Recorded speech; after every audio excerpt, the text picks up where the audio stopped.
our video statistics have revealed that a whopping 99% of our viewers have not subscribed to our channel yet. We kindly request you to hit that subscribe button and show your support. Embark on a mesmerizing exploration of Manchester's captivating past in this intriguing YouTube video. From its humble beginnings during the Roman era to the remarkable developments of the 16th century, we trace the city's journey through time, ultimately arriving at its vibrant present in the 21st century. Uncover the stories of conquerors, traders and visionaries who left their indelible mark on Manchester's history. Witness the architectural wonders and cultural transformations that have shaped this remarkable city.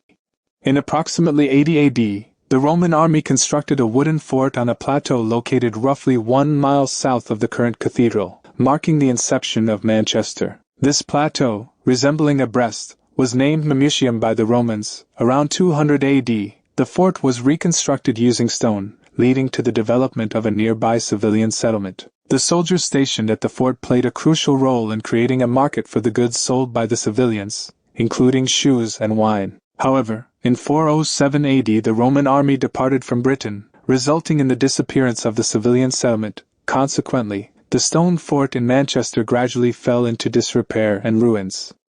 The village of Manchester changed its name to Manchester during the time of the Domesday Book in 1086. Reddish may have gotten its name from a battle or a corruption of Reed Ditch. The old Roman fort in Manchester was repaired and became known as Castlefield in 919. During the Norman period in the 11th century, Manchester was a small village, but things changed in the 12th century. England's population grew and trade and commerce flourished, leading to the foundation of many new towns. In the early 13th century, the village of Manchester was transformed into a town. The lord of the manor, Robert de Grelly, constructed a manor house nearby and built the church of St. Mary. He divided some of his lands into plots for craftsmen to build upon and rented them out. He may have also initiated a weekly market. Manchester soon developed into a thriving town. Robert de Grelly, the lord of the manor, played a significant role in the development of Manchester by constructing a manor house, building the church of St. Mary and dividing lands for craftsmen to build upon. Manchester was granted the right to hold an annual fair in 1222, attracting traders and buyers from Lancashire. The population of medieval Manchester was estimated to be around 2,500 inhabitants. The town was known for its wool industry, including weaving, fulling and dyeing processes, as well as a leather tanning industry. Manchester was granted a charter in 1301, allowing the merchants to elect a reeve as their official representative. The residents of Manchester had access to water from a spring transported through elm pipes to a conduit located in the town, giving rise to Spring Gardens and Fountain Street. In 1515, Hugh Oldham, Bishop of Exeter, established a grammar school in Manchester. Throughout the 16th and 17th centuries, Manchester experienced steady growth and increased significance. By the late 16th century, its population may have reached 4,000, and by the mid-17th century, it likely had around 5,000 inhabitants. However, despite its local importance, Tudor Manchester was not a particularly large town on a national scale. Around 1540, a writer described Manchester as the most attractive, well-built, bustling and populous town in Lancashire, situated on the south side of the Irwell River. In 1603, Manchester experienced a devastating plague outbreak that potentially claimed the lives of a quarter of its population. However, the town quickly recovered by attracting impoverished individuals from rural areas to replace the deceased. During the 17th century, Manchester gained renown for its wool and cotton industries. Silk weaving was introduced in 1637, further diversifying the town's textile production. In 1642, a civil war erupted between the king and Parliament, and Manchester aligned itself with Parliament to defend against royalist cavalry. The townspeople constructed wooden posts connected by chains and earth ramparts. Despite multiple attempts by the royalists to capture Manchester, they were consistently repelled. Eventually, on October 1, 1642, the royalists gave up and left. Manchester remained under parliamentary control for the duration of the war, but trade disruptions were experienced. Additionally, another outbreak of plague occurred in 1645. In 1656, Chetham's Hospital, a school for impoverished children, was established in Manchester. By the end of the 17th century, Manchester was described by travel writer Celia Fiennes as a prosperous place with substantial buildings made of brick and stone. The town featured a large stone church situated on higher ground, providing a panoramic view of the entire town when walking around the churchyard. Manchester boasted a thriving market that spanned 2 streets. During the early 18th century, Manchester had an estimated population of approximately 10,000, making it a medium-sized town. However, with the onset of the Industrial Revolution in the late 18th century, the population of Manchester experienced a significant surge. By the end of the century, the population had skyrocketed to 70,000. Throughout the 18th century, Manchester maintained its reputation as a prominent center for the manufacturing of wool, cotton, linen, and silk. In 1729, a cotton exchange was constructed, facilitating the buying and selling of cotton. As the Industrial Revolution took hold in the late 18th century, the textile industry flourished. Notable developments also took place in Manchester during the 18th century. St. Anne's Church was erected in 1712, marking a significant addition to the city's architectural landscape. The first newspaper in Manchester made its debut in 1719, and in 1735 a quay was constructed along the Irwell River. The Bridgewater Canal, constructed in 1761, played a crucial role in transporting coal from nearby coalfields to Manchester. Simultaneously, advancements in infrastructure and cultural amenities were made. An infirmary was established in 1752, providing medical care to the growing population. In 1753, Manchester saw the opening of its first theatre, offering entertainment to its residents. The construction of Heaton Hall followed in 1772, further enhancing the city's architectural grandeur. By 1756, the population of Manchester had surpassed 16,000, including the neighbouring town of Salford. Recognizing the need for improved urban services, an Act of Parliament was passed in 1792, establishing a body of men responsible for street cleaning and lighting, utilizing oil lamps. Subsequently, night watchmen were deployed to patrol the streets of Manchester, although their effectiveness remains a subject of doubt.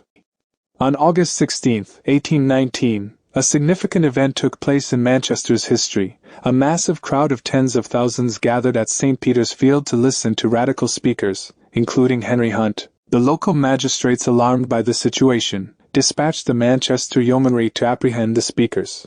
However, when the Yeomanry faced harassment from the crowd, they resorted to drawing their swords and engaging in violent acts. In response, the magistrates called upon the 15th Hussars to disperse the crowd, also employing their swords. Tragically, 11 individuals lost their lives, and over 600 others were wounded. This brutal incident became known as the Peterloo Massacre, drawing a bitter parallel to the Battle of Waterloo. During the 19th century, Manchester underwent a profound transformation due to the Industrial Revolution. The city's population experienced a remarkable surge, rising from 75,000 in 1801 to 126,000 in 1821 and further increasing to 142,000 in 1831.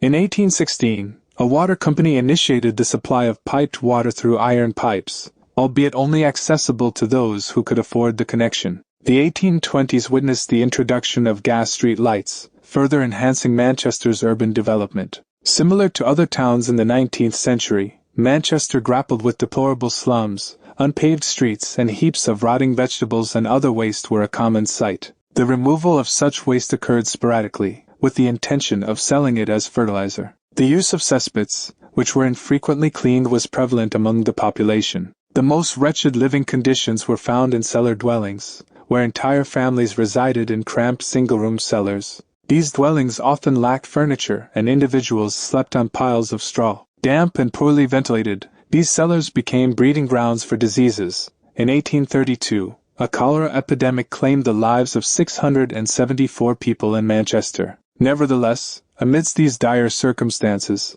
Manchester experienced some positive developments in the early 19th century. The establishment of the Manchester Chamber of Commerce in 1820 and the commencement of the Manchester Guardian newspaper in 1821 were notable milestones. Additionally, horse-drawn buses began operating in the streets of Manchester from 1828, and in 1830, the Royal Institution for the Advancement of Literature, Science, and the Arts was established in 1829. It underwent a transformation in 1882 and became an art gallery. In 1835, a natural history museum was inaugurated in Manchester. Following that, a corn exchange, where grain could be bought and sold, was constructed in 1837. The year 1838 marked an important milestone for Manchester, as it was granted borough status for the first time. Throughout the 19th century, the quality of life in Manchester gradually improved notably. In 1846, the city witnessed the creation of its first public parks, namely Peel Park, Queen's Park and Phillips Park.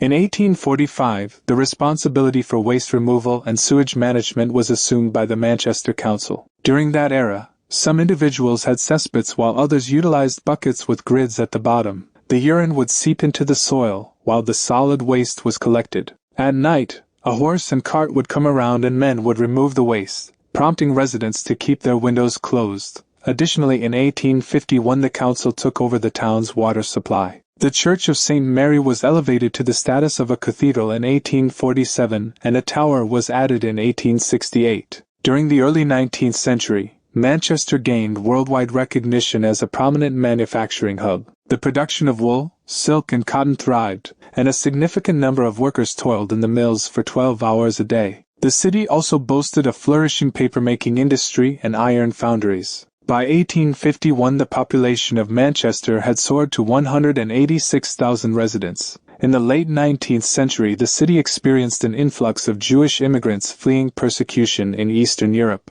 further contributing to its population growth. Manchester's first public library opened its doors in 1852 and the city was officially granted city status in 1853. The iconic town hall was constructed in 1877 and a technical school was established in 1892. The year 1894 witnessed the inauguration of the Manchester Ship Canal, effectively transforming Manchester into an inland port.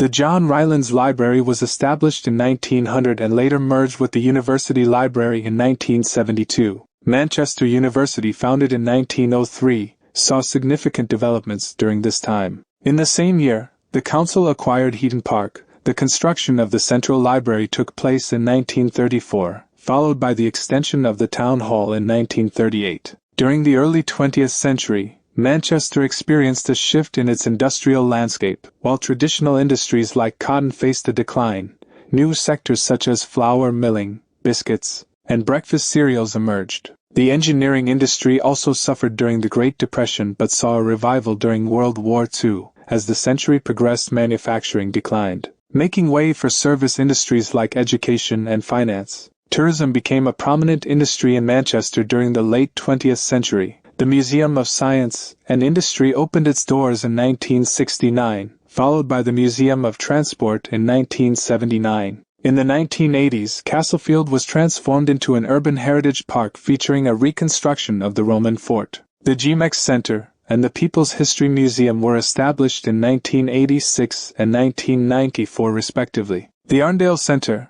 a significant commercial development, was constructed between 1976 and 1979. Meanwhile, the council focused on improving housing conditions by building council houses and demolishing slums. However, the center of Manchester faced devastation during World War II, resulting in the destruction of warehouses, business premises, and historic buildings. Despite this setback, the city managed to rebuild and thrive. Throughout the 20th century, the population of Manchester gradually shifted from the city center to the expanding suburbs. Consequently, the city center experienced a considerable decline in population. From the 1970s, a vibrant Chinatown emerged in Manchester, marked by the erection of the Chinatown Arch in 1987. The Chinese Arts Center also opened its doors in the same year. In 1992, the Metrolink trams began operating, providing an efficient mode of transportation. However, the city center faced devastation once again in 1996 due to IRA bombings.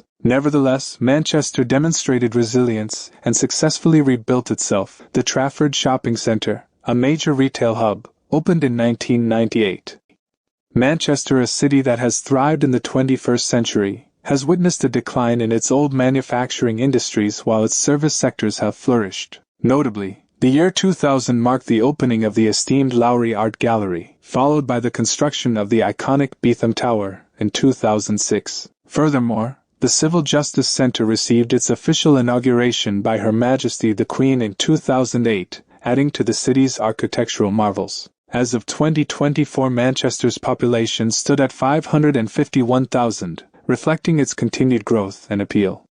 We delve into the depths of extensive research and invest a significant amount of time to bring you valuable information. Our relentless dedication and hard work are aimed at delivering a high-quality outcome. We kindly request your support in our journey by liking, subscribing, and sharing our content. Your encouragement fuels our motivation to continue producing informative videos. Join us in our pursuit of knowledge and help us make a difference. Thank you for your support.